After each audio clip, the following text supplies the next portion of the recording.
Welcome on this fourth event of Peace Talks Policy and Research series. Today, we are going to discuss fragility measures and how to forecast conflicts with an online tool, conflictforecast.org, and we're going to do so, as usual, with insights from academic research as well as from the policy world. Fragility is sitting on the powder keg, no? Whether then there comes a spark or there comes no spark, that's a totally different question. But we need this. We need to kind of understand the powder keg. When are you sitting on a powder keg and when not? And that's, I think, what we should be doing. And I think that's what the text model does actually in a quite interesting way. So this is Tunisia before violence broke out in 2015, right? We know, of course, in hindsight, that there was the Arab Spring and that the situation looked very dangerous and there were people on the streets and there was riots and, but it wasn't clear that there would be this massive wave of terrorism and bloodshed in Tunisia, right? And the model picks this up. It picks up this kind of instability, and it's the kind of instability here on the text models here on the right. That goes like, you see here already in the first wave, you see it goes over 30%, right? 20-30%, and then it goes over that, and becomes really unstable to 40%. And then much later, the full model reacts. It also has these bumps here before. They're not less visible, but they're there as well.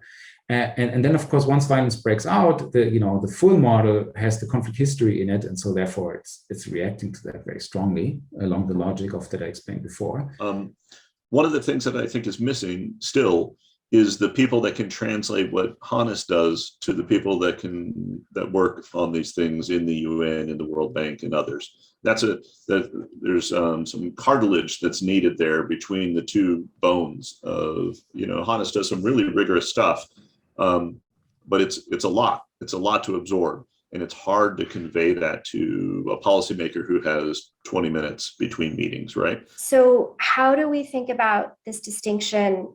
How can the tool help us look at core fragility issues like negative peace, like coups, Myanmar, Guinea, repression? These obviously matter a great deal. They matter a great deal for human suffering, but they also provide, huge opportunities for prevention, even where there might not be conflict associated or associated yet. But subnational is not just important for understanding the conflicts and the fragility better. It's also important for starting conversations. It would be very, very difficult for a world banker to go into India right now and talk about India being fragile. It's much easier for a world banker to go into India and talk about there are these pockets. And of course, then you have issues about stabilization and what do we mean by reducing fragility in these environments? But there are these pockets where development is lagging. How do we engage with them? We have these concerns.